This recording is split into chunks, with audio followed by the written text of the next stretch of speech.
Bueno, ahora ya entrando un poco más en el tema del día de hoy, voy a hacer un breve resumen del temario que vamos a revisar. El primer punto son los conceptos básicos. Vamos a entender eh, qué son los grupos electrógenos, para qué sirven, cómo están compuestos, la norma también, que es muy importante, bajo qué norma se rige la construcción de estos equipos, qué aplicaciones tienen, cuál es su estructura, cómo podemos realizar un dimensionamiento de un grupo electrógeno. En el punto número 5, los niveles de ruido y el D-rating, que son muy importantes. Es un breve resumen y aparte vamos a pasar a hablar sobre los sistemas de transferencia automáticos y finalmente sobre el monitoreo de los generadores en tiempo real. Bueno, inicialmente vamos a hablar sobre los conceptos básicos. Yo sé que tal vez muchas personas conocen muy bien sobre los grupos electrógenos, sin embargo, es importante aclarar cuál es la manera de trabajo que tiene este equipo y principalmente cómo funciona, ¿no? ¿Qué es un grupo electrógeno?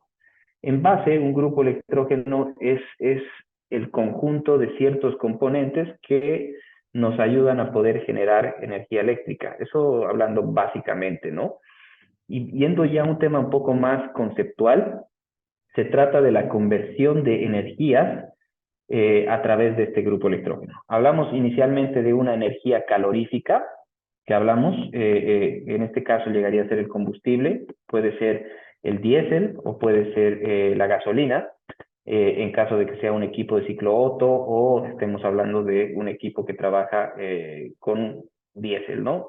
Entonces, esta energía calorífica es transformada en una energía mecánica a través de un motor, muchos conocemos lo que es un motor, y a través de este motor, esta energía mecánica se convierte en energía eléctrica a través de un alternador para finalmente nosotros poder obtener energía eléctrica, ¿no? Que eso es básicamente lo que necesitamos a, a, a través de un grupo electrógeno. ¿Para qué sirven los grupos electrógenos, no? Principalmente y comúnmente un grupo electrógeno es utilizado para obtener una energía de respaldo, ¿no? Una fuente de energía eléctrica de respaldo de emergencia. Sin embargo, también existen otro tipo de aplicaciones como, por ejemplo, las generadoras eléctricas que ocupan generadores en media tensión y estos son alimentados por gas, ¿no? Pero no vamos a entrar tanto en ese detalle, hoy más nos vamos a enfocar en los equipos de respaldo de emergencia, ¿no? De una red en stand-by. Entonces, básicamente, los grupos electrógenos nos ayudan a tener un respaldo de energía eléctrica en caso de tener un corte en la fuente de alimentación de la energía eléctrica comercial. Es decir, que en caso que nosotros tengamos un corte y básicamente tengamos cargas críticas o cargas que respaldar, que es importante tener la continuidad del suministro de energía eléctrica, tenemos un generador de respaldo que inmediatamente es detectada esta ausencia de la red comercial. Tenemos un ATS, que es lo que vamos a hablar un poco más adelante, que hace la detección de esta ausencia de la red comercial e inmediatamente manda a arrancar el grupo electrógeno y hace la conmutación para que toda la carga sea alimentada por el grupo electrógeno. Entonces, ya aquí entrando un poquito más a detalle sobre el ATS, lo que hablábamos, es un sistema de transferencia automática, el cual se encarga de detectar automáticamente la ausencia de la red comercial o finalmente, en este caso, sea una red, una fuente también de alimentación de un grupo electrógeno, ¿no? En el sentido de que tengamos dos fuentes que sean grupos electrógenos, que puede ser el caso en algún lugar rural donde no llegue energía eléctrica comercial, donde no se tenga este servicio y tengamos que tener redundancia también en las fuentes de alimentación. Entonces, indiferente sea la fuente de un transformador a una red comercial o un generador, lo que hace el ATS es detectar esa ausencia e inmediatamente mandar a arrancar el grupo electrógeno, verificar que los parámetros eléctricos estén correctos y realizar la conmutación para que toda la carga sea alimentada ya por la segunda fuente, ¿no? Y viceversa, en el caso de que retorne la red comercial o el grupo electrógeno, en este caso, retorne también la carga a ser alimentada por la fuente número 1. Básicamente ese es el trabajo que tiene un ATS.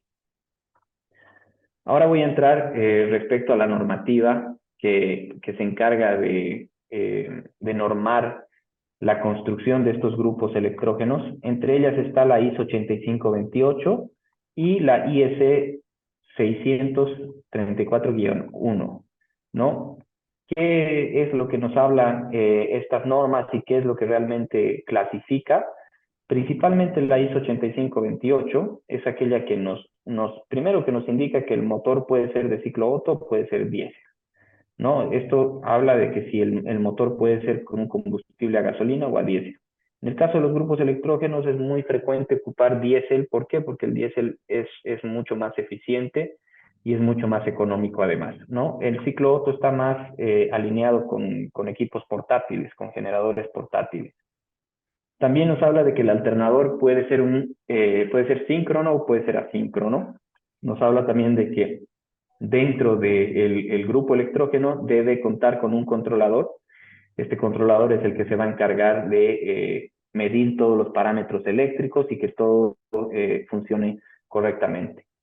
Pero principalmente dentro de esta norma nos ayuda a categorizar los grupos electrógenos, ¿no? Según la aplicación que tiene.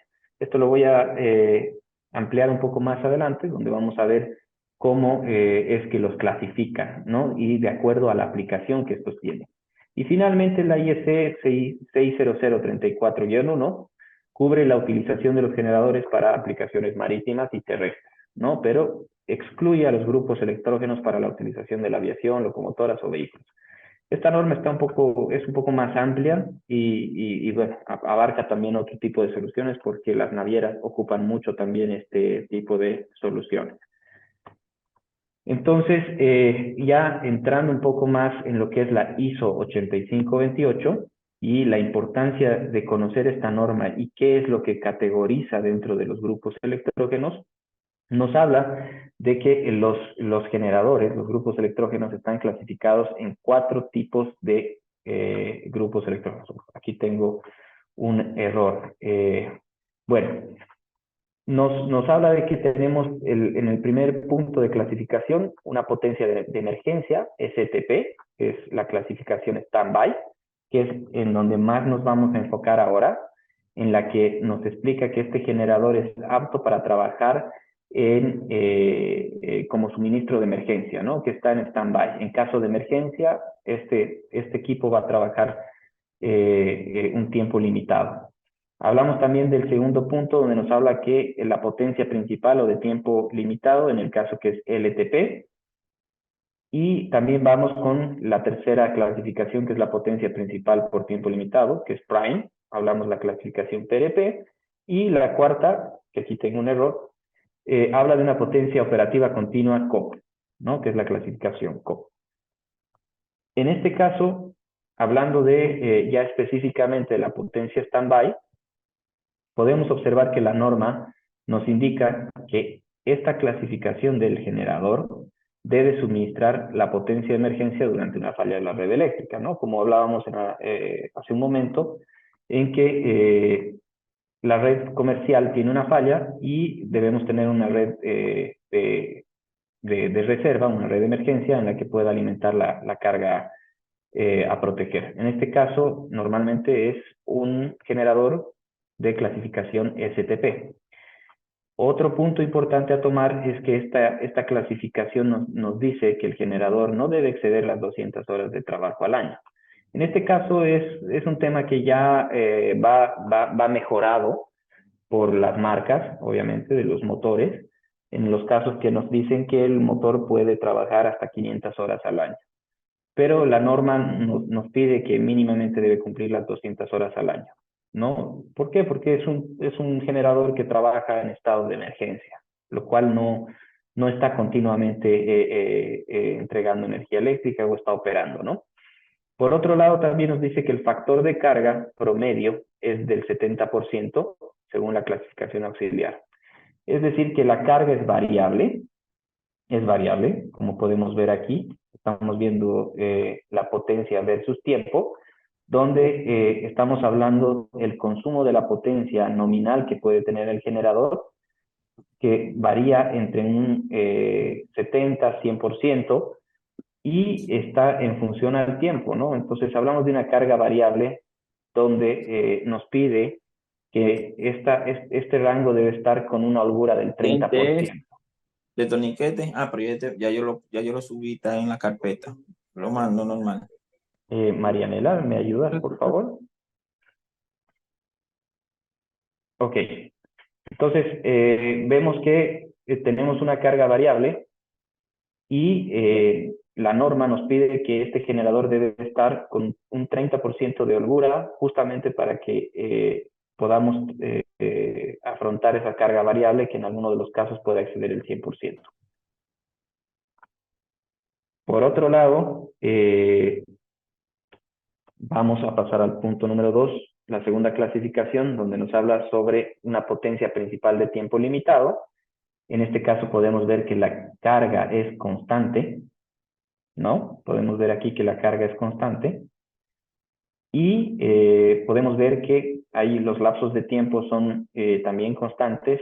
Sin embargo, hay unos intervalos en los cuales nosotros tenemos paradas por mantenimiento. Entonces, este generador, ¿qué nos dice? Que tiene una carga limitada de 500 horas al año, una carga invariable, es decir, que debe ser fija, y las aplicaciones no deben exceder el 100% de la clasificación de la potencia nominal. Es decir, que sí podríamos nosotros dimensionar este equipo al 100% de la potencia nominal, debido a que la carga es constante y también va a poder abastecer al 100%. También tenemos que considerar esos intervalos de tiempo que les decía para los mantenimientos preventivos de este equipo. Normalmente estos equipos son ocupados para las generadoras eléctricas, ¿no? Eso en el caso de entender la clasificación que tiene. Este otro punto es, otra clasificación es la potencia prime, ¿no? Estamos hablando de potencia principal de tiempo ilimitado, TRP, y este normalmente va casado con la clasificación standby. Los generadores que se comercializan tanto en Bolivia como en Ecuador normalmente tienen una potencia standby nominal y también nos dan el dato de una potencia prime, una potencia nominal en modo prime. ¿Qué quiere decir que sea modo prime o esta clasificación TRP? Que la carga es ilimitada, que puede trabajar los 12 meses, las 24 horas del día, los 7 días de la semana, y obviamente excluyendo los tiempos de mantenimiento que estos deben tener también en el año. Nos habla de que la carga también es variable, que puede ocupar una carga variable, y que también este no debe exceder menos del 70% de la clasificación principal, de la potencia nominal, ¿no? Bueno, este equipo normalmente es ocupado en lugares rurales donde no llega la red comercial, no tenemos energía eléctrica y requerimos que el equipo trabaje en tiempo ilimitado, es decir, que trabaje 24/7 para que podamos tener energía eléctrica. Finalmente tenemos la potencia operativa continua COP, en la que también trabaja durante todo el año. Esta también es utilizada en las generadoras, especialmente. ¿Por qué? Porque trabaja las 24 horas del día, los 7 días de la semana y los 365 días del año. En este caso también es aplicable para suministrar energía a los servicios públicos con una carga constante del 100%, es decir, que puede trabajar a la potencia nominal que el equipo está dictando. También hablamos de los intervalos de tiempo en los que son paradas por mantenimientos preventivos. Bueno, entrando un poco más a las aplicaciones y las operaciones, como hablábamos hace rato, la potencia PRP, lugares donde no se cuenta con un servicio de utilitaria eléctrica, donde tenemos también corte de picos y reducción de tarifas. Puede ser que tengamos una potencia contratada, por ejemplo, dentro de nuestra industria, de nuestra fábrica, y no sé, tenemos una potencia específica, sin embargo, al hacer arranques de motores, al tener una carga muy variable, tenemos picos de arranques que pueden sobrepasar esa potencia contratada con la utilitaria y que estas son penalizadas por la utilitaria. En ese caso, también la aplicación de los equipos Prime, PRP, es que podamos cortar esos picos en los cuales en los horarios que se tienen que hacer estos arranques sean abastecidos por el generador y no por la red comercial. También hablamos de una potencia de operación continua, donde les decía que esto puede trabajar como generación de energía en paralelo a la utilitaria eléctrica, y la cogeneración de calor y potencia, normalmente con las generadoras en media tensión.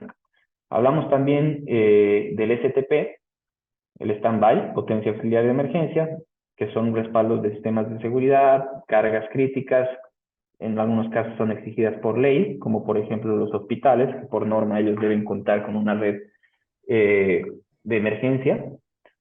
Algunas también que no son exigidas por ley, pero son importantes para minimizar pérdidas económicas, como por ejemplo un supermercado que en caso de algún corte de energía de la red comercial ellos deben mantener la continuidad porque, bueno, evidentemente tienen pérdidas económicas en caso de no tener energía eléctrica. Hay muchos frigoríficos que se manejan, sistemas, computadoras, cajas, etcétera, ¿no?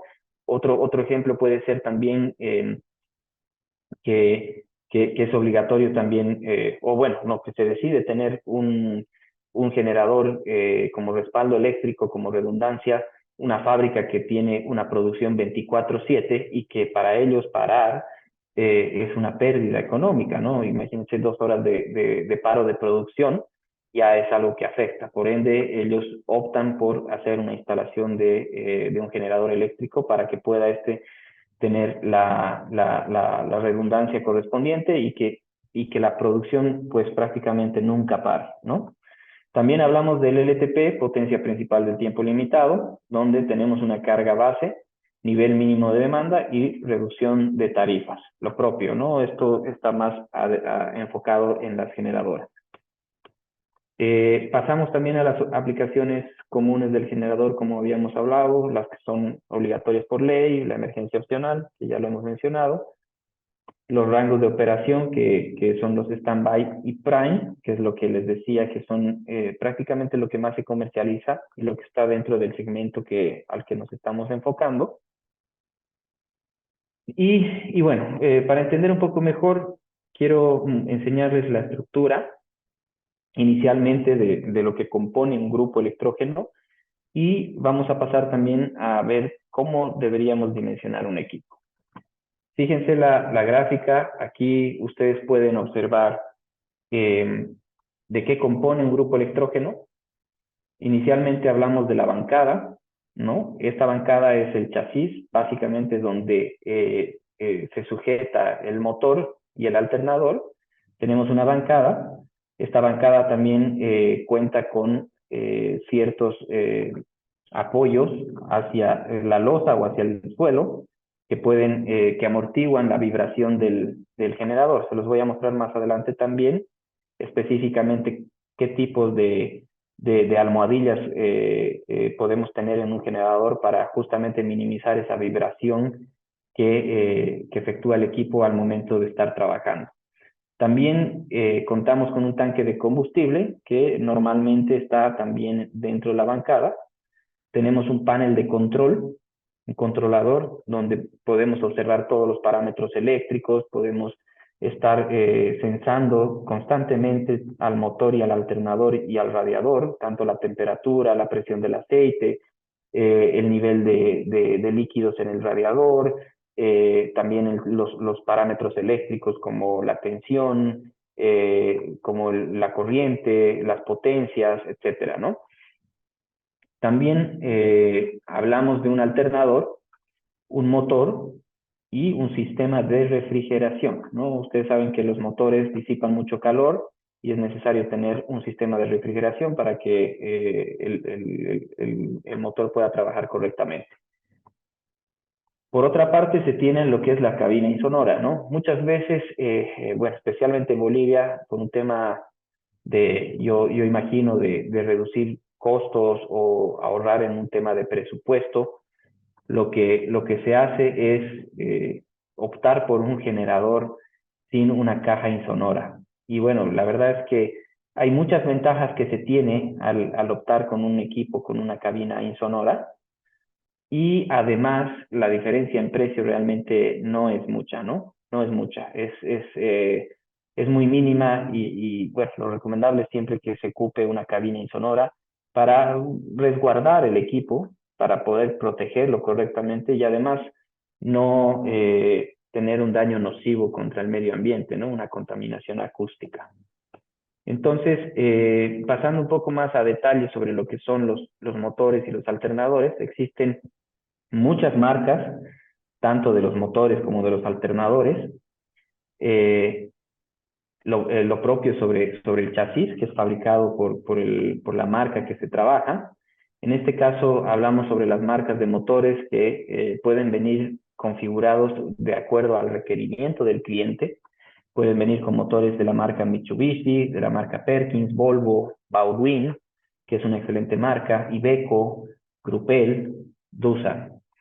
Es importante tomar en cuenta el hecho de seleccionar una marca, ¿no? ¿Cuál es la diferencia entre esta marca y esta otra? ¿Por qué no viene en una sola marca, etcétera, ¿no? Aquí es importante tomar en cuenta mucho la eficiencia del motor, el consumo de combustible que este va a tener en función a la eficiencia que tiene el motor, y principalmente también en el caso de que estos motores vayan a trabajar en altura, ¿no? Muchas veces hay motores que son de respiración natural, que trabajan perfectamente al nivel del mar, a la altura del nivel del mar, pero cuando ya se trata de trabajar en ciudades elevadas como la ciudad de La Paz, como Potosí, como Oruro o como Quito en Ecuador, estos ya tienen una pérdida, ¿no? Una pérdida, y es importante tener un motor que tenga, que sea turboalimentado. Esto para reducir la pérdida que va a tener en potencia a esa altura y que pueda realmente dar el trabajo adecuado, ¿no? A la solución que estamos buscando y en el lugar en el cual va a estar en funcionamiento. Las marcas varían, no podemos tener un grado de D-rating, no podemos dar un parámetro, decir, bueno, todos los motores tienen una pérdida de 30% en la potencia nominal a la altura de 4.000 metros sobre el nivel del mar, no podemos decirlo. ¿Por qué? Porque, bueno, según el fabricante, como les decía, la eficiencia del motor es muy importante y eso varía, ¿no? Sí podemos tener un rango a priori, pero tenemos que siempre basarnos en el fabricante para tener exactamente cuál va a ser la pérdida a esa altura, o por lo menos tener un parámetro real, ¿no? Lo propio con el alternador. Hay varias marcas de alternadores, sin embargo, las más importantes que mencionamos aquí son Leroy Somer, Stanford y Grupel, ¿no? Leroy Somer es una marca francesa y Stanford es una marca inglesa, como Grupel también es una marca portuguesa, ¿no? Los tres alternadores son muy buenos, son muy eficientes, son equipos sin escobillas, etcétera. El otro componente importante dentro del generador son los controladores. De la misma manera, existen muchas marcas como Deep Sea, que es muy común. Este es un controlador que ustedes van a poder encontrar en muchas marcas de grupos electrógenos, muchas marcas. La ventaja que se tiene con Deep Sea es que es fácil de reemplazar, es fácil de encontrarlo, normalmente está presente en muchos países y como lo ocupan muchas marcas, entonces es muy fácil de reemplazarlo, como os digo, ¿no? En caso de algún problema. Comap también es una buena marca, poco común, por lo menos en el mercado boliviano, es muy poco frecuente. Entiendo también que en Ecuador es igual un poco frecuente el uso. Y también viene el hacer el controlador de Grupel, ¿no? Existen las diferencias entre los modelos y estas diferencias entre los modelos simplemente van variando de acuerdo a las prestaciones que tiene el controlador, ¿no? Sin embargo, lo básico que deben hacer es monitorear los parámetros eléctricos básicos, hacer la transferencia, la conmutación y que nos pueda dar las alarmas correspondientes en función a los problemas que pueda tener el motor o el alternador o el radiador. Eso es básicamente, ¿no? Ya entrando a lo que respecta al tema del dimensionamiento, podemos hablar aquí de que para el dimensionamiento debemos tomar en cuenta estos factores, ¿no? ¿Qué tipo de aplicación vamos a tener para este generador? ¿Va a ser un generador que va a trabajar solamente en caso de emergencia? ¿Es un generador que va a trabajar 24/7? ¿Dónde lo vamos a ubicar? ¿En qué condiciones ambientales se va a encontrar este generador? También es importante considerar la potencia y el tipo de carga que vamos a manejar. Puede ser una carga resistiva, conductiva, inductiva, ¿no? ¿Qué tipo de carga vamos a ocupar? ¿Cuál es la corriente máxima también que vamos a tener dentro de la carga? Por ejemplo, ha pasado que han dimensionado el generador en función a la potencia que decía la placa, por ejemplo, de un motor eléctrico, ¿no? Es decir, que esto iba a alimentar un motor eléctrico. Ustedes saben que al hacer un arranque en altas potencias de motores eléctricos, necesariamente tenemos que ocupar un variador de frecuencia o un arrancador suave o un arranque delta estrella en su defecto para minimizar los picos de arranque, ¿no? En corriente. Entonces, muchas veces ha pasado de que se han basado únicamente en la potencia nominal que tiene ese motor eléctrico. Por ejemplo, ¿no? Un motor de 50 kilowatts y la lógica ha sido de poner un generador tomando en cuenta el factor de potencia, un generador de 70 kVA para que pueda alimentar ese motor, ¿no? Es un ejemplo. En ese caso ha pasado de que al momento ya de hacer la instalación, de implementar, porque el cliente ha hecho el diseño, el cálculo y él simplemente, claro, ha adquirido el generador, no ha podido trabajar correctamente este equipo. ¿Por qué? Porque, claro, el motor eléctrico que estaba alimentando para una bomba tenía picos de arranque, ¿no? Y no se estaba considerando esa corriente máxima. Entonces es importante tomar en cuenta eso. También la tensión y la frecuencia, por ejemplo, en Ecuador la tensión que se maneja allá son 208 voltios 60 hercios y en Bolivia estamos hablando de 380 50 hercios, ¿no? También es importante los factores ambientales que les comentaba hace rato. Entonces, toda esa suma de parámetros nos ayuda a hacer un dimensionamiento correcto del equipo y asegurar que el equipo va a operar correctamente en la solución que nosotros estamos buscando y necesitamos, ¿no? Es así también que vamos a poder definir qué tipo de generador necesitamos, si va a ser un generador en standby o prime. Ya en el tema del ETP y COP no lo menciono, no lo toco porque es un tema ya un poco más de profundizar y es un tema más que está aplicado en las utilitarias eléctricas. También son puntos importantes a considerar una vez que se ha seleccionado el generador, la potencia nominal del generador según su clase, el D-rating del fabricante, como habíamos hablado. ¿Por qué? Porque este D-rating no es estándar, no es aplicable a todos. Eso varía mucho entre marca y marca. Ahorita vamos a hacer un ejemplo, les voy a mostrar un ejemplo a qué me refiero sobre el tema del D-rating con el fabricante. Y también tenemos que ver que se tiene que evaluar el tipo de carga alimentar, ¿no? O sea, lo que hablábamos sobre alimentar, por ejemplo, un motor de una bomba, tenemos que saber que ese motor tiene un pico, ¿no? Un pico de arranque y que quizás el equipo que estamos dimensionando pues está incorrecto. También hablamos del dimensionamiento de la capacidad del ATS, que eso va más en función a la potencia nominal del generador. Aquí un breve detalle sobre lo que es el diseño de montaje e instalación. Esto para que tengan una idea a priori. Claro que se hacen cálculos y es un poco más complejo el hecho de hacer el diseño para una instalación, por lo menos dentro de una sala eléctrica, ¿no? y no a la intemperie, que es mucho más sencilla, ¿no? En esto tenemos que ver estos puntos importantes. Uno, la cimentación y el montaje, es decir, dónde va a ir apoyado el generador. ¿Vamos a hacer una losa independiente para poder instalar el grupo electrógeno sobre esa losa, o va a ir sobre el mismo suelo en el cual vamos a instalar?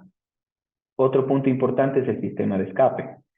Bueno, como sabemos, los motores al quemar combustible, evidentemente tiene una emisión de gases, y si nosotros no tuviéramos un sistema de ventilación dentro de la sala eléctrica donde vayamos a instalar el generador, vamos a tener un problema con el calor que se va a comenzar a generar dentro de esta sala, y por ende ese calor va a generar que el motor caliente mucho más y que el grupo electrógeno se autoproteja y deje de trabajar y se apague automáticamente por autoprotección, ¿no? Para eso tenemos que diseñar el sistema del escape, por dónde vamos a poder nosotros dispersar esta emisión de gases hacia el exterior. En este caso, si podemos observar aquí en la imagen, vemos que el escape está yendo hacia un ducto, la salida de escape, y se está yendo hacia el exterior. El enfriamiento del motor también es muy importante, tener una ventilación apropiada dentro de esta sala eléctrica, porque, como les decía, el motor disipa mucho calor, ¿no? Disipa mucho calor, entonces necesitamos tener una circulación de aire, una ventilación, ya sea una ventilación forzada con extractores e inyectores, ¿no? En caso de ser una sala que, por ejemplo, esté en un sótano, o bien una respiración natural, ¿no? Una respiración natural donde podamos tener una circulación de aire natural y esté totalmente ventilada esta sala eléctrica. También es importante tomar en cuenta el suministro de combustible. Han habido ocasiones en las que clientes han solicitado la instalación de un grupo electrógeno, por ejemplo, en la azotea de un edificio. Entonces, imagínense instalar un generador en la azotea en el piso 15 y, claro, es posible, todo es posible. Se podría eh, poner el generador con una grúa en la azotea, instalarlo, pero hay un problema ahí que se debe tomar en cuenta, es cómo se va a suministrar el combustible, ¿no? O sea, es de fácil acceso poder llevar combustible, peor si es un generador muy grande, ¿no? O sea, qué cantidad de litros necesitamos constantemente suministrar al generador para que pueda seguir trabajando adecuadamente. Entonces, son factores que uno tiene que ir pensando para ver dónde se va a instalar y dónde es lo óptimo para mantenimientos y también para que opere correctamente el generador. Otro punto importante es la reducción de ruido. Como les decía, muchos piensan que por instalar el generador dentro de una sala eléctrica cerrada, ya no es necesario ocupar una caja insonora, ¿no? Una caja insonora para el generador. Entonces, en ese sentido, es importante siempre tener una protección para el generador y además de la contaminación acústica que esta produce, ¿no? Otro punto importante es una protección contra incendios. En este caso es tener la seguridad correspondiente dentro de la sala, ¿no? Poner un sistema de protección contra incendios, sensores de humo. Puede ser mucho más sofisticado ya tener un sistema automático, o bien tener cilindros de emergencia, ¿no? Eso ya depende de la normativa que se esté ocupando y en el lugar donde se esté instalando. También es importante hablar sobre el diseño del ambiente del equipo, ¿no? Como les decía, eso se va trabajando a medida que se va desempeñando el trabajo. Vamos a pasar aquí al tema de los aisladores de vibración. Les decía que esto es importante porque estos nos ayudan a reducir el efecto que puede tener con la construcción. Es decir, que si el generador, por ejemplo, está en un primer piso, en un segundo piso, lo que nosotros queremos evitar es que la estructura que está aguantando esta carga variable, porque el equipo, si bien tiene una carga estática, hablando en peso, hablamos también de una carga variable al momento de que el generador comience a operar y comience a trabajar. Entonces, lo que no queremos es que esa vibración repercuta en la infraestructura del edificio, del lugar donde se va a instalar el generador. Entonces, Para llegar a eso hay varios tipos de aisladores, ¿no? Unos más complejos que otros, otros más eficientes, pero el que normalmente ¿Cómo viene estás, jefe? dentro de estos generadores ¿Dónde? son los aisladores de almohadilla, ¿no? Ah, ¿dónde estaba? ¿Aló? Ahí, ahí estoy Ya, buscando quién es para silenciarlo. ¿qué pasó? Ahí estoy Ya, buscando. Ahí. ya. Si me ayudas, Oh, Marianela, para que Sí, silencie el... ahí estoy buscando. Pasa que son tantos que no llego a ver quién tiene el micrófono activado. yo- Félix, Ahí Félix pero, estoy. Choque. Félix Choque. uy, no, ¿Sabes? Ahí estás. William Pincay, sí, sí, sí, sí. Denis Choque. Ahí están. Y Darío Colque. Ahí están. Gracias, gracias, Marianela. Bueno, continuamos. Eh, Ahí pueden ver la imagen. Como les decía, el aislador más común y más frecuente es el aislador de almohadilla.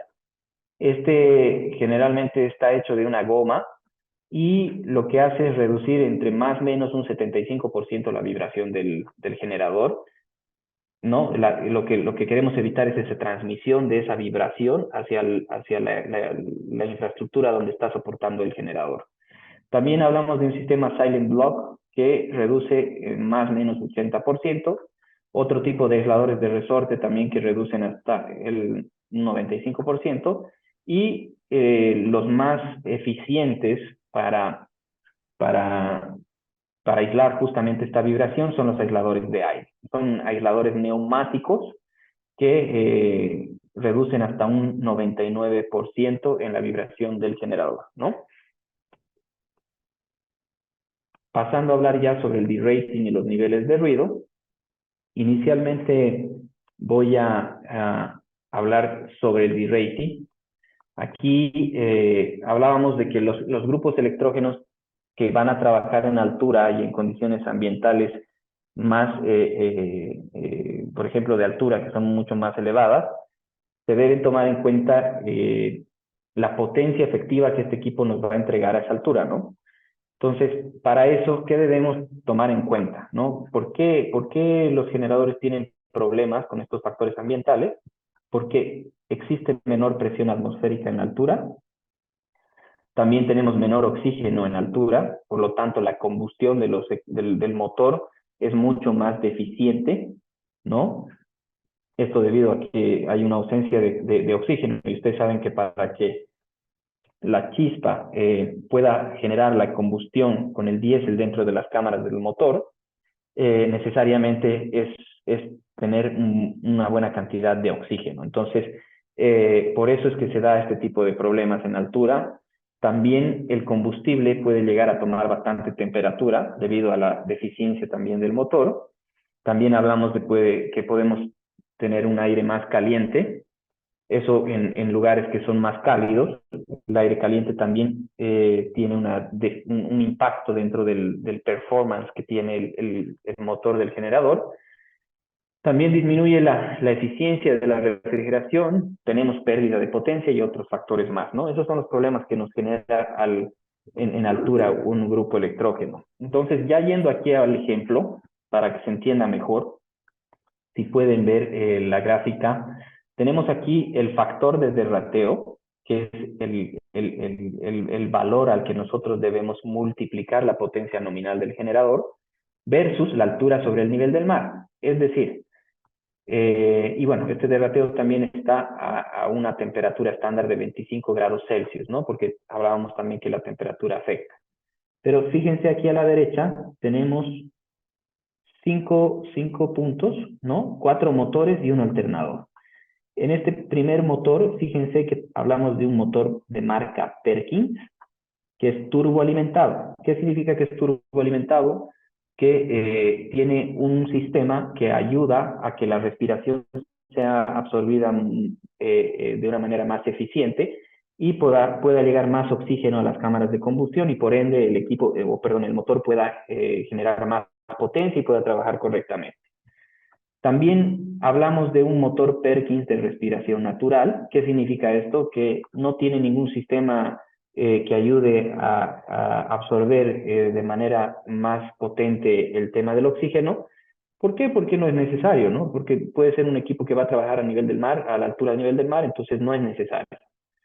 Entonces también hablamos de un equipo FPT, que esta es la marca de Iveco, otro equipo turboalimentado, y también hablamos de un motor Iveco de respiración natural. Entonces, lo que quiero que vean es la diferencia entre marcas, porque si comparamos un motor turboalimentado Perkins con un motor FPT Iveco turboalimentado, podemos apreciar aquí en la gráfica que el motor Iveco turboalimentado tiene más pérdida de potencia a cierta altura, ¿no? Fíjense, este es Perkins Turbo,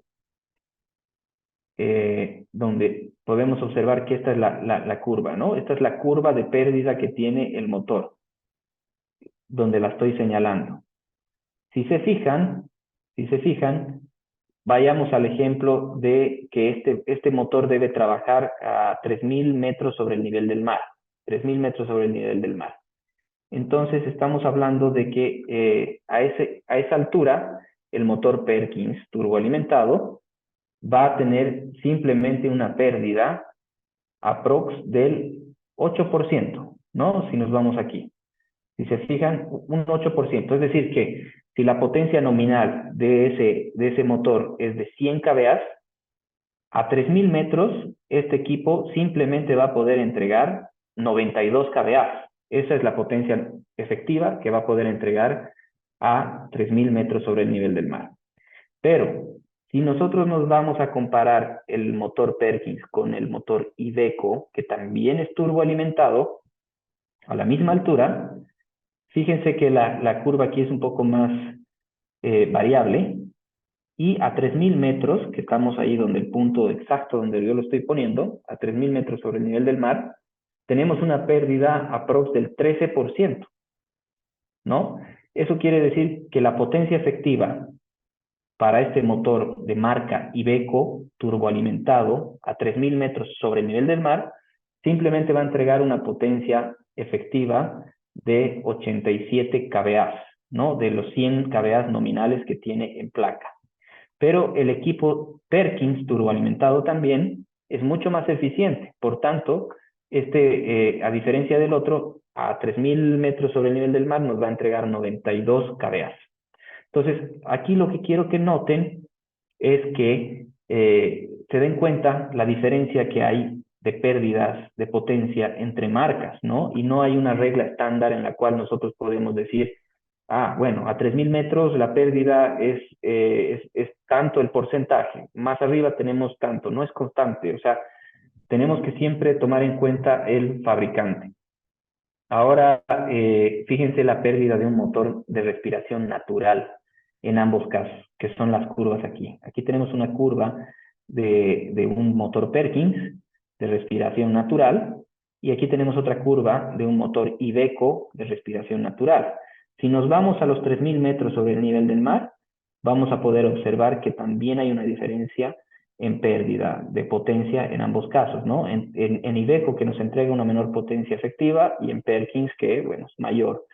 Sin embargo, fíjense que la pérdida es mayor. Si nos basamos nuevamente en un equipo de 100 kVA de potencia nominal, podemos ver aquí que a 3.000 metros sobre el nivel del mar tiene una pérdida de 28%, ¿no? Estamos hablando del 28% de pérdida. Es decir, que este equipo nos va a entregar simplemente 72 kVA a 3.000 metros sobre el nivel del mar. De los 100 nominales que nos dice que nos puede entregar, a 3.000 metros solamente nos va a entregar 28. Y el motor de respiración natural Iveco es mucho menor, la pérdida es mayor. En este caso estamos hablando de un 35% de pérdida aprox para este motor Iveco, y lo cual nos entregaría unos 65 kVA de 100 que nos muestra en placa a 3.000 metros sobre el nivel del mar. Entonces, por eso es importante tomar en cuenta estos parámetros y las características de los motores, siempre y cuando estos van a trabajar en condiciones ambientales diferentes a las estándar con las que viene el equipo, ¿no? Y en el caso del alternador, la pérdida es mucho menor, porque es prácticamente como si fuera un motor eléctrico, pero aún así fíjense que también hay una pérdida, ¿no? Hay una pérdida, es menor sí, pero igual hay una pérdida. Entonces, en el caso que supongamos que tenemos este alternador y este motor Iveco, fíjense los dos últimos, hablamos de que el alternador va a tener una menor pérdida, pero no por eso nos va a entregar esa potencia. Nos va a entregar la potencia que nos está mostrando el motor, que es el peor de los casos, ¿no? Entonces, y ahí nos tenemos que basar en que la pérdida no es la del alternador, sino la del motor, que es mucho mayor a esta. Entonces, por más que el alternador tenga menor pérdida, la potencia que realmente va a entregar es la del motor. Eso para tomarlo en cuenta, ¿no? Es muy importante y es donde normalmente se cometen muchos errores al momento de dimensionar en condiciones ambientales extraordinarias. Esta es una calculadora de un equipo en específico, donde podemos ver que también importan los factores de la humedad, como también la temperatura. Fíjense que este equipo se trata de un motor Grupel, un alternador Leroy Sommer. La potencia nominal de este equipo es de 185 kVA para standby y de 169 kVA para modo prime.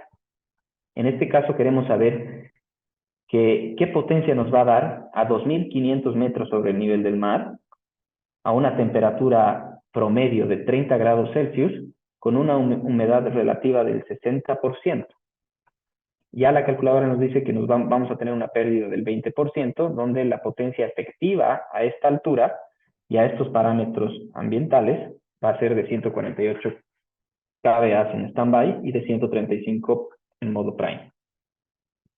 Pero si ven aquí el cuadro, vamos a poder ver que podemos ver que varía también en función a la temperatura, ¿no?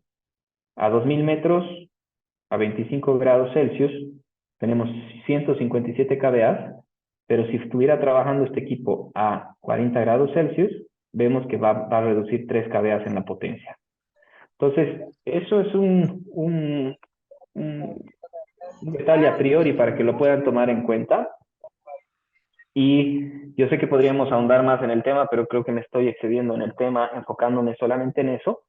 Si tuvieran dudas, consultas, por favor, mándenlos al chat, los vamos a apuntar y al finalizar voy a responder 3 preguntas y las otras ya lo podemos manejar vía email para poder aclarar sus dudas. Voy a pasar al tema de la exposición al ruido y como les decía, ¿por qué es importante manejar una caja insonora?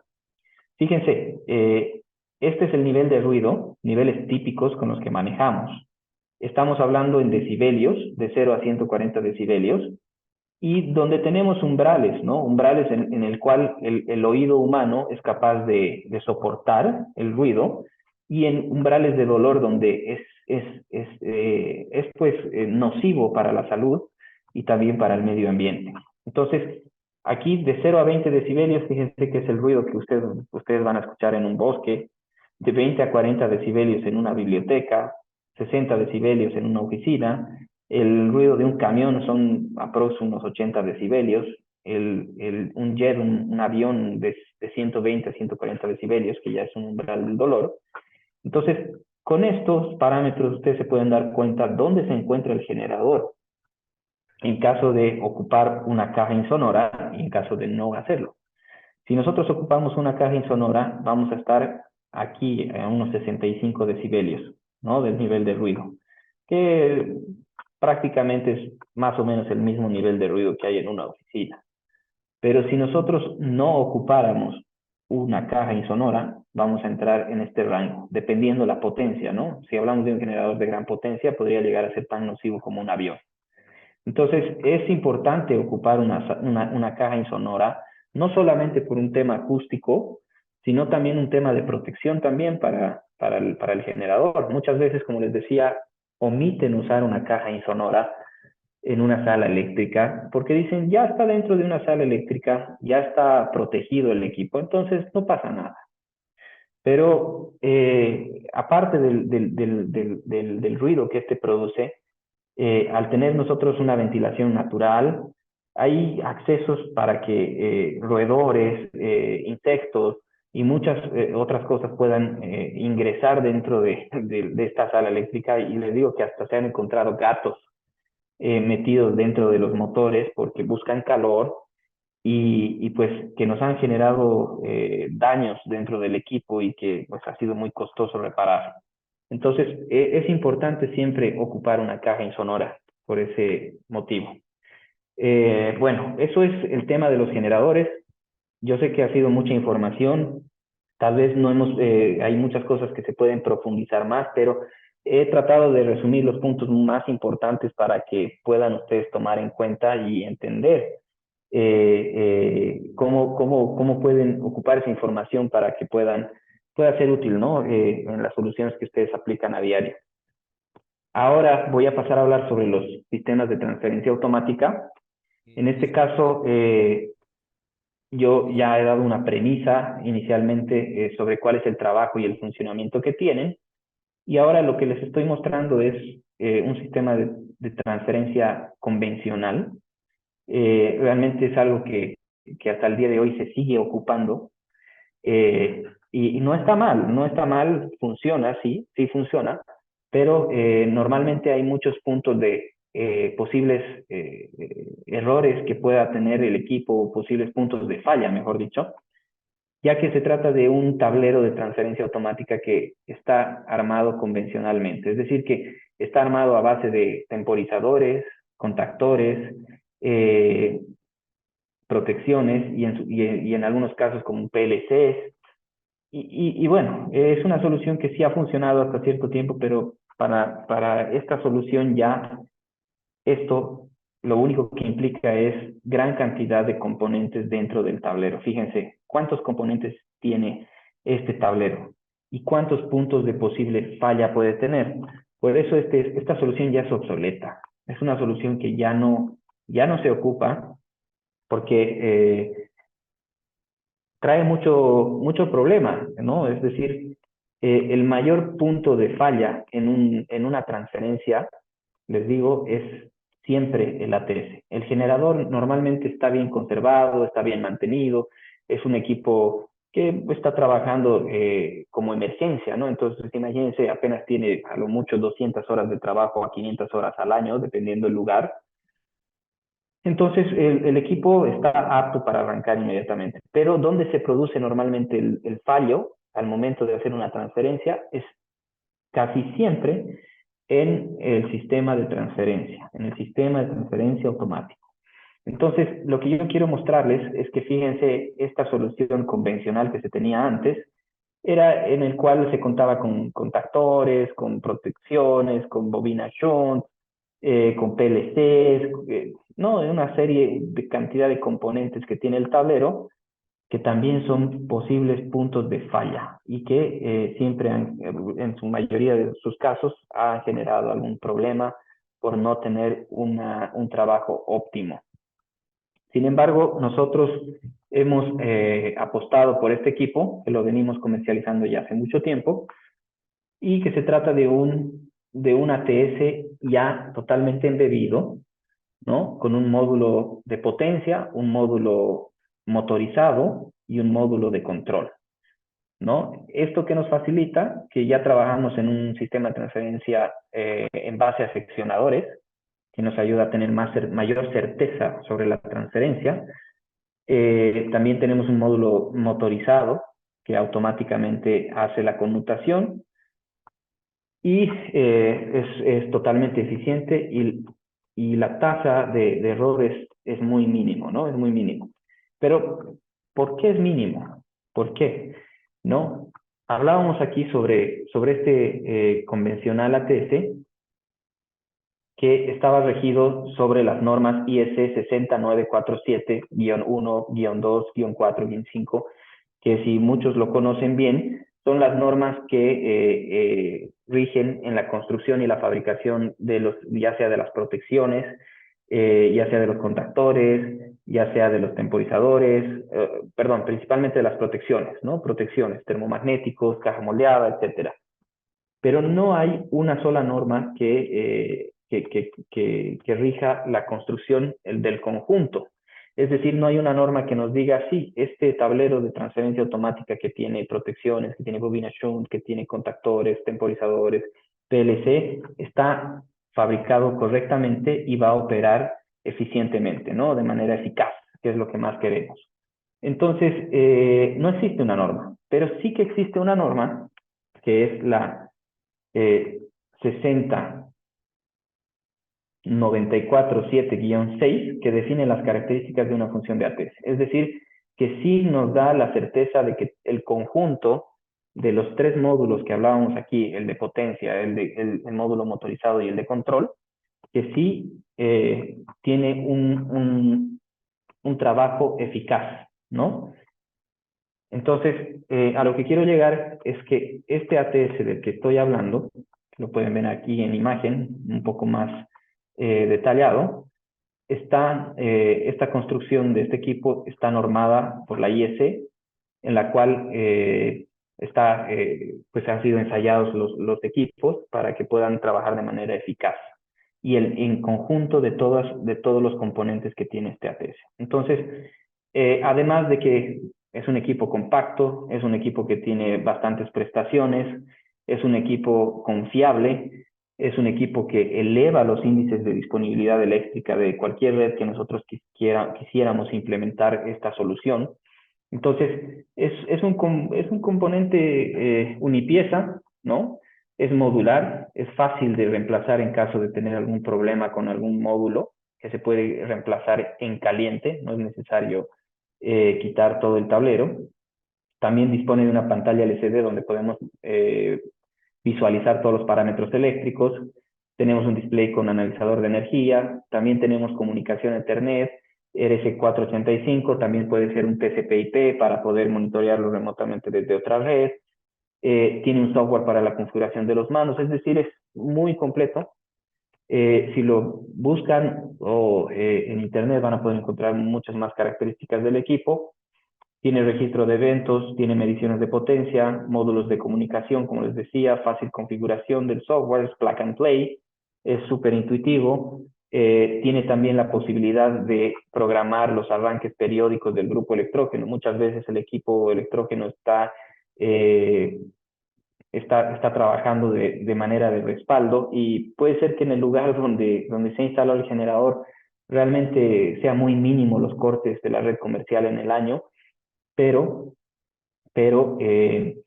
es necesario que el generador arranque mensualmente, ¿no? Porque es como tener un carro, un auto que uno lo deja guardado en su casa más de 2 años, ese vehículo no va a encender en los 2 años, porque hay que estar encendiéndolo periódicamente para que lubrique el motor, para que funcione, ¿no?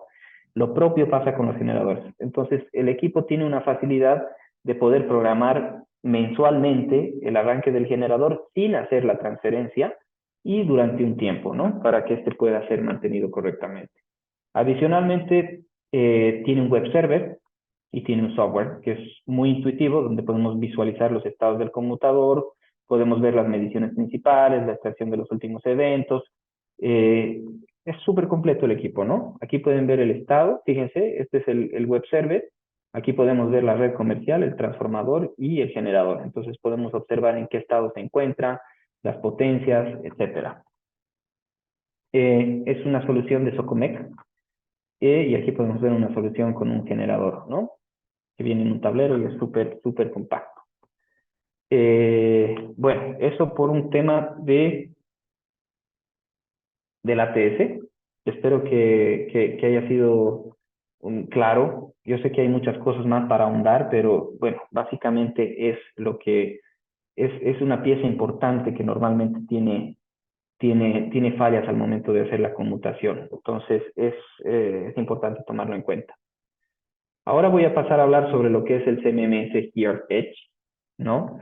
Bueno, nosotros como Amper tenemos un sistema de monitoreo en tiempo real para cualquier solución que nosotros implementamos, esto por un tema de garantía, esto a requerimiento del cliente, es decir, que podemos monitorizar remotamente los parámetros eléctricos y las alarmas, ya sea de UPS, aires de precisión, grupos electrógenos, etcétera, ¿no? Bancos de capacitores.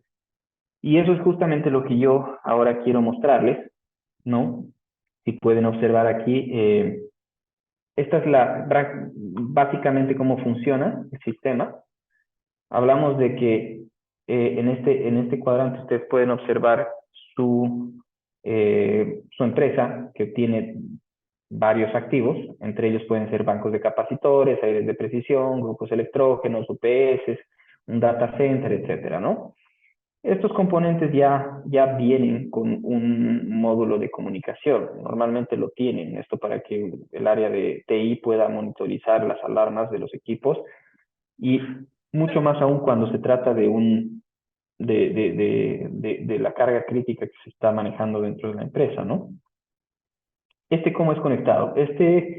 Simplemente se conecta a través de un router que puede llevar una SIM card, o que está conectado a través de Ethernet o a través del Wi-Fi de la red local que tiene la empresa.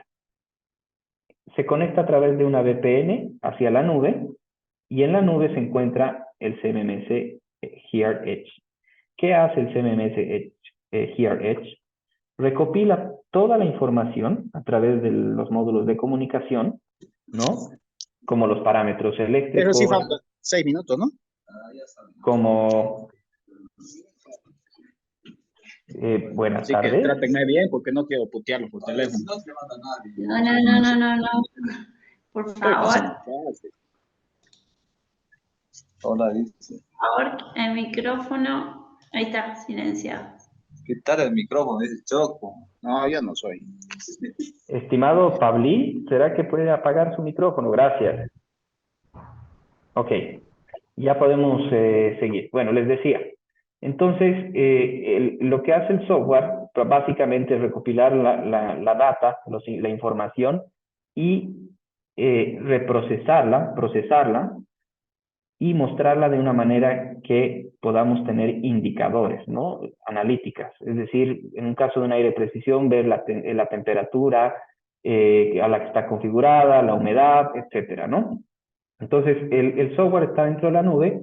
Lo que hace es procesar la información, lo puede mostrar en una aplicación o ya sea en la web también. Sí tiene también módulos de seguridad en el caso de que la información obviamente sea crítica y confidencial.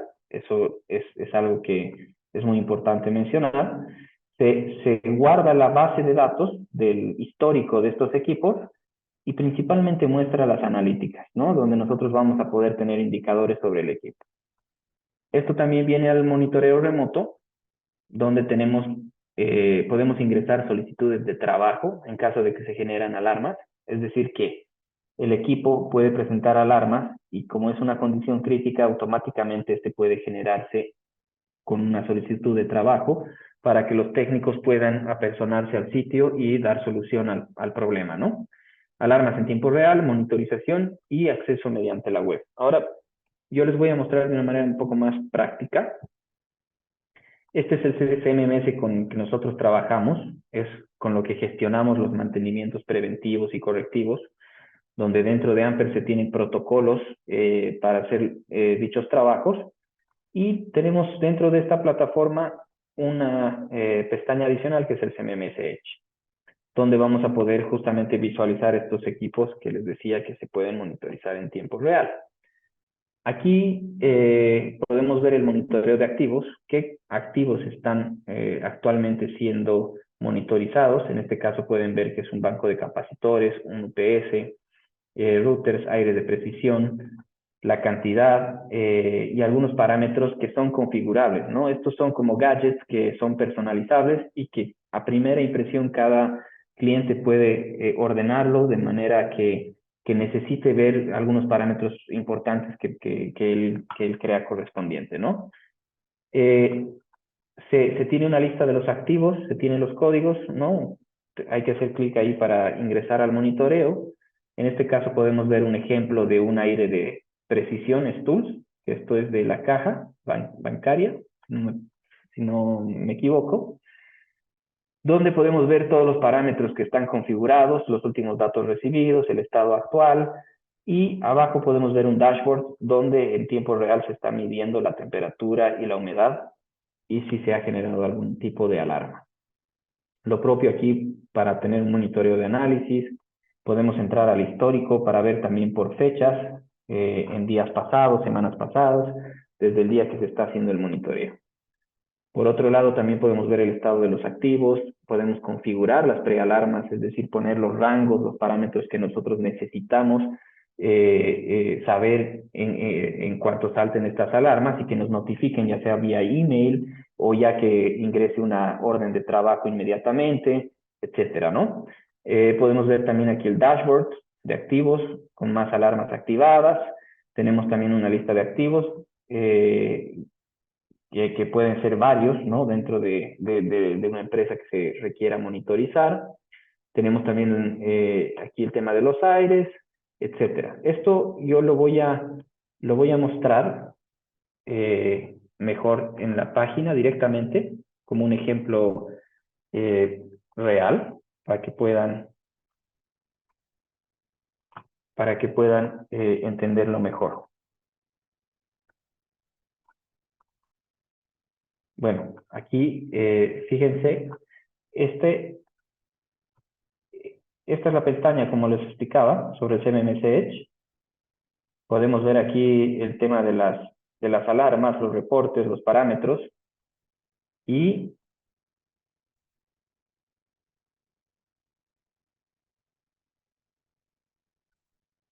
a ver, un minuto, por favor. Ya, ahora sí. Entonces, si pueden observar aquí,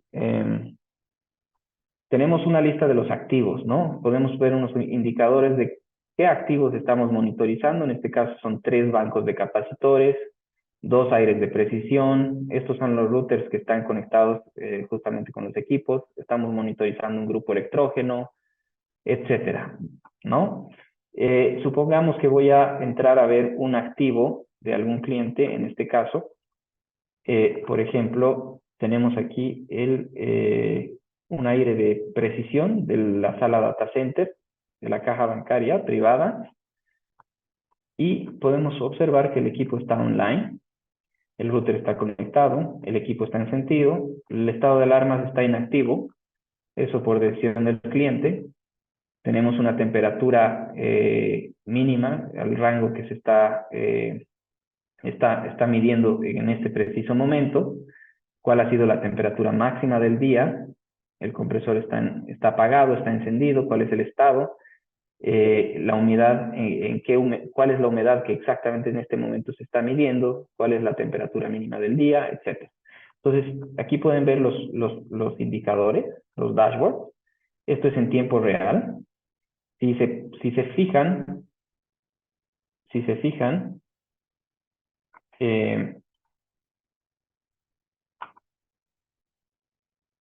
Marianela, se ve mi pantalla, ¿verdad? Sí, sí, se ve tu pantalla. Ah, ya, gracias, es que parecía que no. Ok, entonces si se fijan, en este preciso momento, que son las 18 horas con 03 minutos y 9 segundos, la temperatura de la sala es de 17.2 grados Celsius. Podemos observar también aquí, en este punto preciso, donde a la misma hora la humedad dentro de esta sala es del 19%, ¿no? Y aquí podemos ver una comparación entre el funcionamiento del compresor, la temperatura y la humedad. Entonces, si nos vamos a este preciso momento, el compresor no está encendido, tenemos una humedad del 19% y tenemos una temperatura de 17,2 grados Celsius. Entonces, fíjense en este caso que sí, el compresor ha funcionado porque ha tenido seguramente que arrancar para regular nuevamente la temperatura. Esto es en tiempo real. Podemos también aquí visualizar por cada 30 minutos las últimas 2 horas, cuál ha sido el trabajo de las 2 últimas horas. Lo propio aquí con la comparación de de la relación de estas tres variables. Y también podemos ver un análisis donde nos puede mostrar la variación de la temperatura que se ha tenido, la variación de la humedad, el funcionamiento, y lo más importante, el histórico, ¿no? El histórico que está registrado desde el momento que estamos monitorizando este equipo. Entonces, este es un ejemplo con un aire de precisión. En este momento también quiero mostrarles un ejemplo ya con un grupo electrógeno, que es lo que nos interesa conversar el día de hoy. Fíjense, este es un grupo electrógeno que está todavía en tiempo de garantía. Está instalado en el Hospital Arcoíris en la ciudad de La Paz. Es un grupo electrógeno de una potencia nominal STP standby de 261 kVA. El equipo actualmente está online. Estamos pudiendo ver los parámetros más importantes de este generador, por ejemplo, como el voltaje del generador. En este caso es 0, porque el equipo no está trabajando. Tenemos también los parámetros de la red eléctrica comercial, que efectivamente se está monitorizando, que está todo ok. Podemos observar que se está monitorizando las 3 líneas, línea neutro, y tenemos un rango de voltaje de 230, 229, 231 voltios, que es lo óptimo, ¿no? También podemos ver aquí el voltaje entre fases en la red, y también lo podemos observar en el generador en el caso de que este vaya a alimentar la carga, ¿no?, que está respaldando. Pero más importante también es que nos pueda detallar la presión del generador. En este caso no está trabajando, pero sí el nivel de combustible y la temperatura. En este caso, si se fijan a este lado, estamos pudiendo ver el nivel de combustible, en el que no hay más que una variación del 63 y 64% de las últimas horas. Es decir, que el tanque de combustible en este momento está al 64%. Esto que nos ayuda a poder, obviamente, verificar el combustible si es necesario que tengamos que aumentar o abastecer combustible al generador. La temperatura también del motor, en este preciso momento estamos hablando de 50 grados Celsius. Esto por un motivo de que el generador cuenta con una resistencia de precaldeo. Es decir, que es un precalentador para que en caso de que el generador tenga que arrancar no haya ningún problema con la temperatura y este pueda arrancar sin ningún inconveniente, ¿no? Eso principalmente para las ciudades frías como La Paz, Oruro o Potosí. Muchas veces en invierno puede haber un corte en la madrugada y puede estar pues el motor congelado prácticamente o muy frío, y es evidente que ese equipo no va a arrancar. Entonces, por eso se instala frecuentemente un precalentador que mantiene caliente el motor a una temperatura promedio. En este caso, si pueden ver, son 50 grados, donde nos ayuda a tener un arranque eficaz al momento de necesitar el generador, ¿no? Es eso básicamente.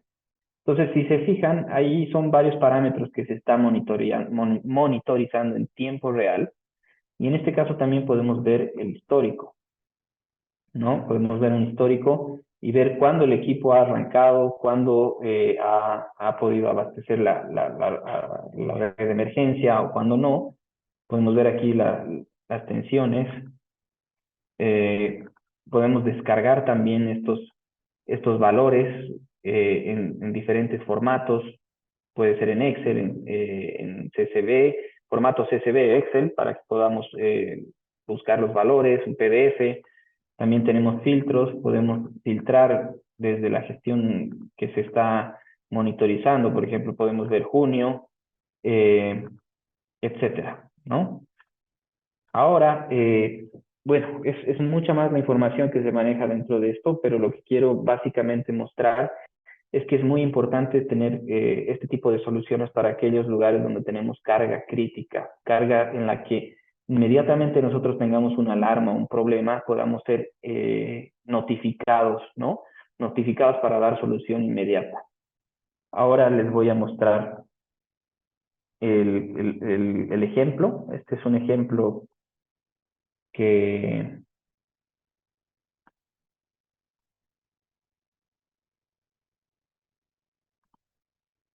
tenemos. Este es un ejemplo que tenemos. Esta es la protección principal de la red comercial, ¿no? Vaya a decir, del Hospital Arcoíris. En este caso estamos haciendo un ejercicio. Esto ha sido al momento de instalar el el monitoreo, en el que estamos abriendo la protección de la red comercial, es decir, que estamos intencionalmente provocando un corte en la red comercial.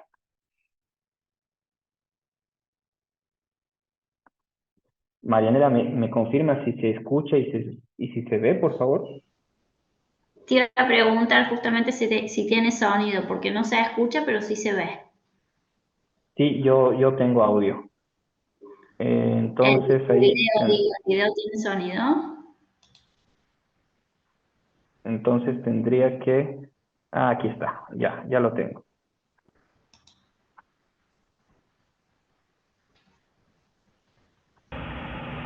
Ahí sí. Perfecto. ¿Sí? Sí, se escucha bárbaro. Ok, excelente. Entonces, fíjense, como les decía, es un corte intencional y es importante el sonido también que escuchen para que puedan darse cuenta el trabajo que tiene el equipo.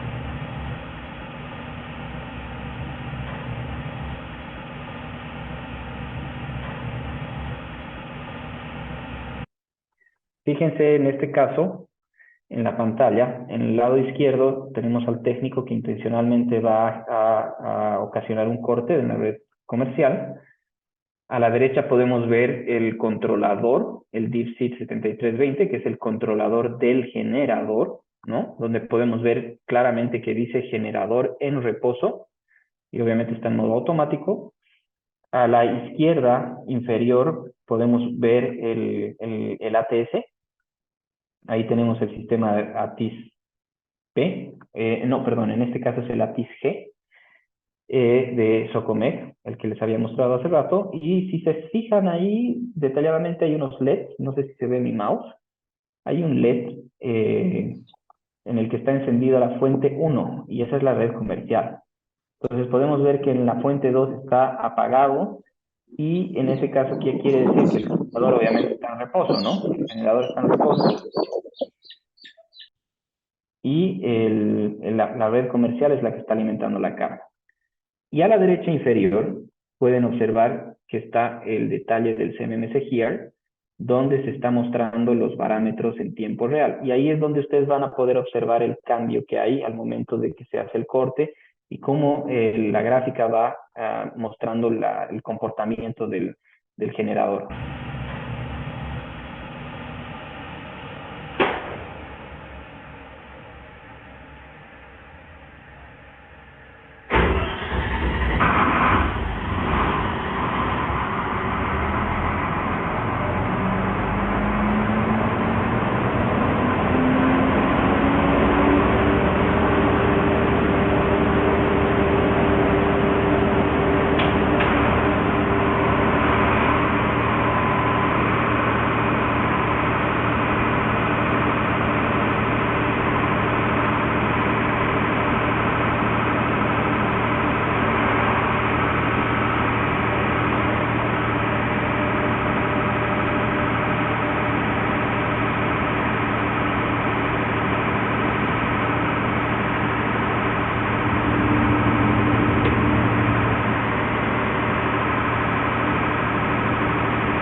Bueno, ahora voy a ir paso a paso para que lo puedan entender mejor. Lo que hemos hecho es provocar, como les decía, intencionalmente el corte en la red comercial.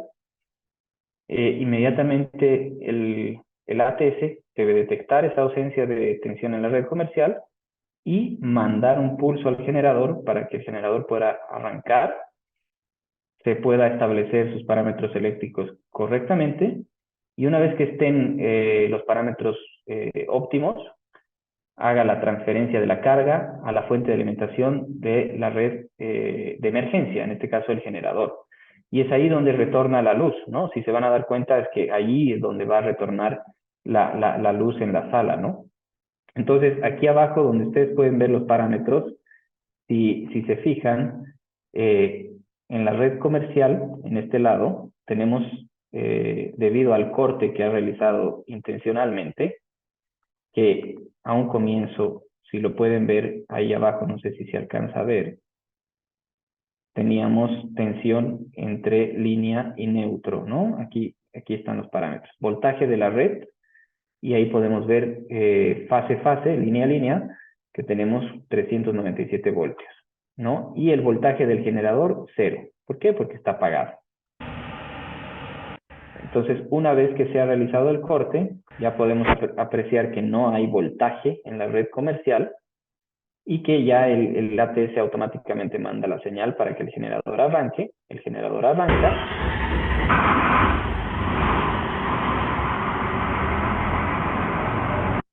El generador arranca y comienza a estabilizarse, ¿no? Fíjense que la frecuencia se está estabilizando. Necesitamos que esté a 50 hercios, que son los 1800 revoluciones por minuto, o 1500 porque 1800 son para 60 hercios.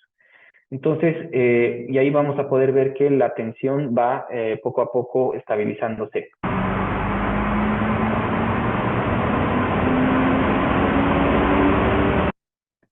Entonces, fíjense que la tensión ha llegado a estar óptimo, que es lo que necesitamos, línea neutro, 230 voltios. Y ya tenemos energía en el ATS, los LEDs se están encendiendo. Y en breve va a retornar la luz. ¿Por qué? Porque ya ha hecho la conmutación del ATS al generador.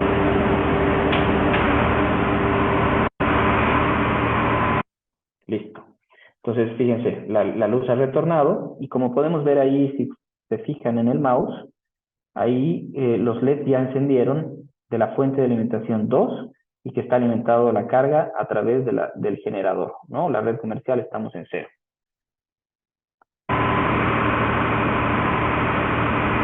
Aquí tenemos ya la tensión entre líneas del generador, entre fases, 399 voltios.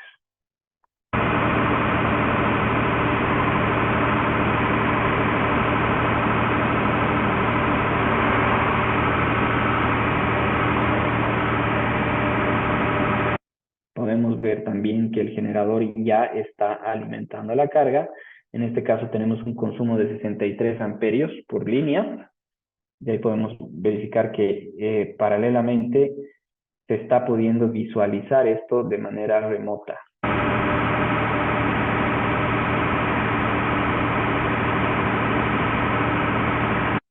Ahora lo que vamos a proceder a hacer es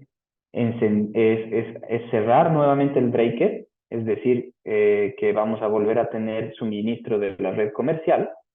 Y el ATS lo que debería es detectar ese retorno de la red comercial, pero antes debe asegurarse por un lapso de tiempo que realmente esa red ha vuelto de manera estable, ¿no? Porque puede ser que solo hay una subida y luego nuevamente tenemos otro bajón. Entonces, fíjense, el breaker se está cerrando y va a retornar la red comercial.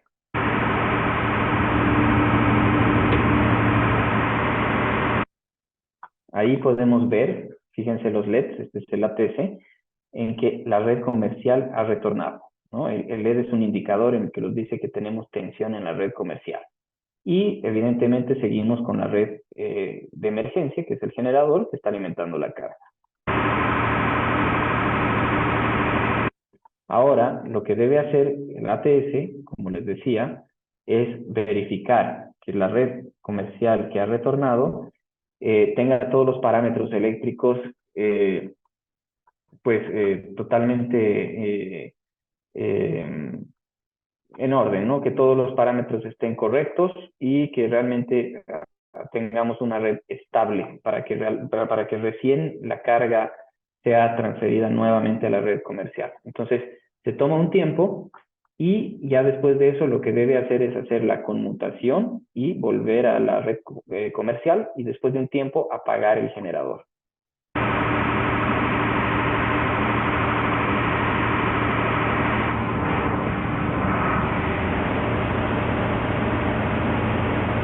Ahí lo que indica el técnico es que, bueno, como les decía, hay un tiempo que es configurable, ¿no?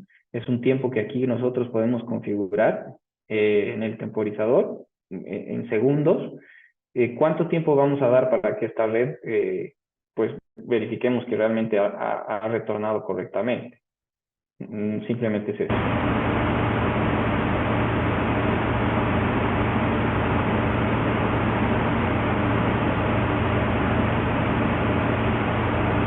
Como podemos ver aquí, en el lado izquierdo está la red comercial, en el lado derecho la red del generador. Ha retornado y tendría que transferir la carga y apagarse el generador.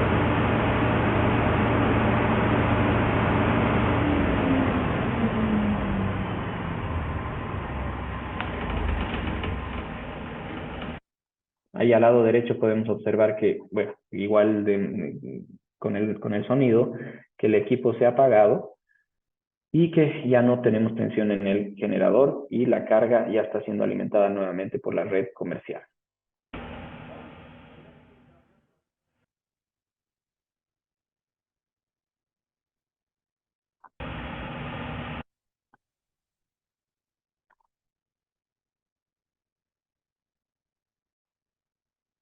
Bueno, entonces básicamente es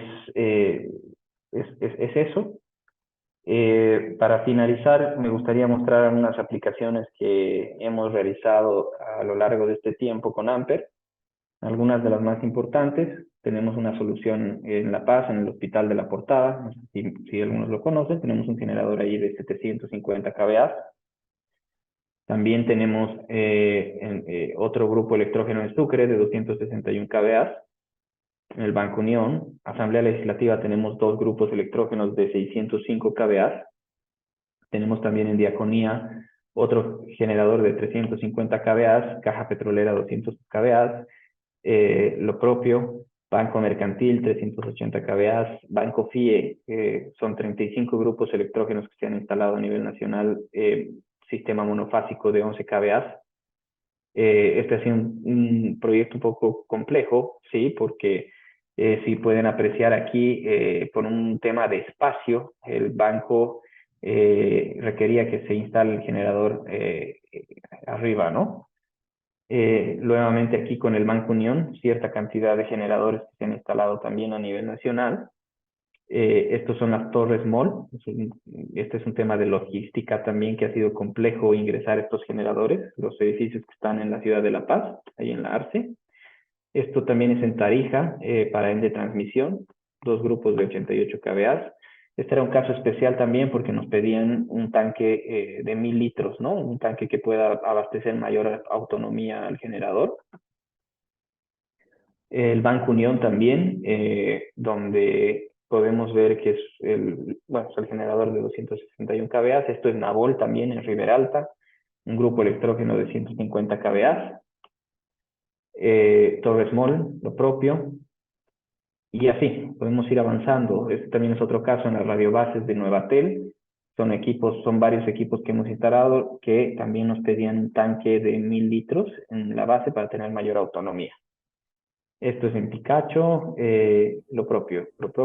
Tenemos aquí el ATS, el ATIS-P, y así sucesivamente bastantes casos de éxito. El último es importante mencionarlo porque son 3 generadores de 913 kVA que van a trabajar en sincronismo y que se están instalando en el Hospital de Tercer Nivel Trinidad.